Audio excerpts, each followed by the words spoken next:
Okay, so now I have like 10 minutes to tell you about my life in Buenos Aires over the last year. Where to begin? So I arrived, got to a hotel, had an interview with International House, which is the company that's connected to Cambridge that would give me my teaching certification. They allowed me to the program, even though I had very long hair and was unclean at that time. But had to switch hotels a couple times, and then and one Airbnb place as well that was super cool.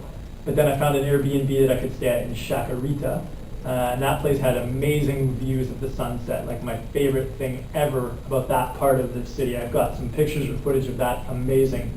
Very close to this cool cemetery called Chacarita as well, which is like this cemetery when there was like the bubonic plague, or maybe not the bubonic plague, some outbreak of disease in the early 1900s or 1800s in Buenos Aires.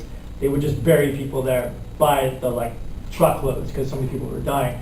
But in Argentina, cemeteries are crazy, and I'm going to show you some footage of this. They're like all these Gothic structures, and the graves are like mini houses on mini streets, and I've got some footage of this as well. But the best thing about Chacarita, because there's a more famous cemetery called Recoleta Cemetery that I went to when I was first here. The best thing about Chacarita is, beyond the initial sort of like Gothic houses and strange, weird cemetery vibe, it's like this big open park, and nobody goes there. So you have like this open green space forever that you can just like explore and chill out in. And then they have other graves, like particularly, let's say, like the fire department or different organizations that are like as big as an apartment building, but they're like underground. So you're walking on this like level grass open field, and then you look down and for like 7 stories like into the ground, there's like a building with like graves, but not graves with stones, but like the mausoleum type thing. I don't know. It was just like super strange, but one of the coolest places in Buenos Aires. I know you're like a cemetery, but yeah, but that's where we would run as well, because it was the only really like green space I could find when I was living in Chacarita. So the cemetery there was rad. There's a cool ecological reserve as well that I might have some footage of near Puerto Madero, which is the very rich financial North American type district of Buenos Aires. So I've been to the Reserva, the ecological reserve as well, but it's too far to go to for a run. Anyway, so when I lived in Chacarita, I was doing the course, and it was 1 month long with International House. And I have a picture of us, 4 or 5 guys who were doing the course, so some cool guys there. And I finished that. It was quite demanding, but I'd been through that type of academic situation before, so not a big problem. And then I managed to connect with them for some work opportunities, so I got my job. That was great. So I was working for them with business companies and started to make enough money, and everything was great, but being paid in pesos, which Argentina had like a dual exchange rate at the time. We have a new government now, so that's not in effect anymore, but you could like, the official rate essentially was like 9 pesos were worth $1 US. But the reality of the situation was you could only ever buy a US dollar with 16 pesos. So my Airbnb where I was staying in Chacarita, the guy's from France, and he wanted the money in US dollars. As being paid in pesos, like I couldn't do that, so I just switched locations, and I came to this place here in Almagro. But the owner was cool enough to let me pay in pesos, so that's good, and I can afford it. No view for me, unfortunately, but Almagro is way more dense and way more central. And for some reason, even though I'm a nature dude and living in Buenos Aires is completely new for me, and a sprawling city, and I can't connect to any nature here, even though the Reserva kind of has a little bit, there's no nature. Being in a higher density with no view allows me to really be in the moment and not sort of like long for the connection with nature all the time. Chacarita with that sunset, I could feel it. I was like, ah, but I couldn't connect to it. It's just endless sea of buildings. Here I'm like in the urban situation, very well connected to with subways here for all of my jobs and where I have to go for work. Anyway, so I had to switch to Almagro. But yeah, work was okay, everything's fine. My car's parked out north of the city in a place called Pacheco, and I left it there for like 6 months. So where should I go from here? Okay, so teaching, everything's fine, everything's functional in my life. I decided, okay, I should probably look for some romance. So I started doing the online dating thing as I was finishing in Chacarita and moving here. And that was really interesting, not being able to speak Spanish and like doing online dating. Kind of like a roller coaster of like emotions. Very different for me. I was also going to a lot of concerts and stuff like that, seeing a lot of bands. So teaching, not being able to run much, being in a very urban situation, going on dates with women in a language I don't really speak. I don't know, interesting situation.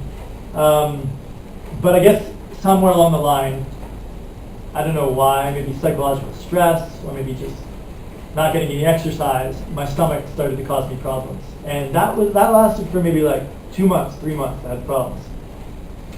And I lost a ton of weight, and because we have no hills here in Buenos Aires, I got really skinny as well on my legs. So I got down to a point where I weighed like 121 pounds, which I had never weighed 121 pounds since I was like 14 or 15 years old.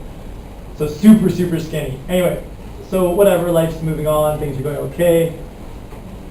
I have to take my car out of the country and return it. So I go to Uruguay, which was sort of my first taste of returning to nature. And I have some video of that, camping in Uruguay. Amazing sunset, amazing place, super cool place called Fray Bentos, but only for a night, then coming back. Then I tried to go to Uruguay on the boat without my car, and they said my passport was in mal estado, mojado, because it got wet when I was in Peru or Costa Rica. So they wouldn't let me go, and I was like, okay, I'm screwed, like, am I going to get deported? But I had to go to the consulate, and they sent the passport back to Canada. So I have some pictures of all the different countries in that passport that I got stamped for, but I don't have the actual passport anymore. So maybe I'll show you some pictures of that. I was worried about my status, but got the new passport, drove to Uruguay again another time, camped at a different location, beautiful ability to leave the city again, get to the countryside, came back, everything was fine, and then started working towards getting a work visa, which I'm still in the process of, and it's quite problematic, but trying for it. Hopefully it'll come through. My car is okay until January because they give you this weird situation where they give you 8 months for your vehicle, sometimes, if they decide to, or 3 months, but only 3 months for your person. So, whatever. Anyway, I started dating a woman as well, and that was good for me, stabilized my life a bit. Everything was good. Starting to gain a bit of weight back, get healthy again. And yeah, things were stable for a while. But then she wanted to get more serious, and I didn't really, my heart wasn't in it for that, so we kind of broke up. So right now, I'm again in a different state where I'm kind of deciding what I should do. I have a French friend here, we go out to concerts, go out to lots of concerts. I have friends where I'm teaching now, which is with the public school, with International House, a bunch of people from Britain and some locals, that's cool as well. Going back to Canada in a couple of weeks. But really, just trying to get this work visa so I can feel truly stable and maybe spend another year here, depending, and figure out what I want to do next. So yeah, I mean, other things to tell you about Buenos Aires.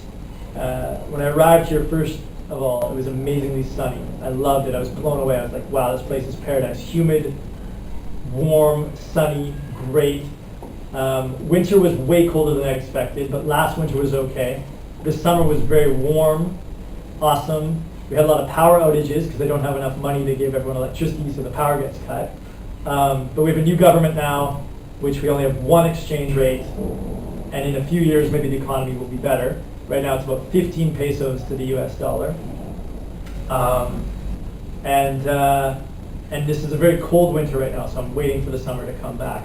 Still not cold compared to Canada, but for me, anything less than 20 degrees now, and I'm like freezing. So yeah, so things are okay. And I think that's the story of Argentina. Right now in a transition point, heading home to Canada for a bit, but yeah, things are good. In terms of how much money I make maybe 10 to 15,000 pesos a month. So Canadian dollars, that's like maybe 1,000 to 1,500 bucks a month. So nothing, but costs are different here. Anyway, that's Argentina. Glad to be here. want to get that temporary work visa so I can stabilize and figure out my plans for the future. And that's my story. Awesome. See you guys.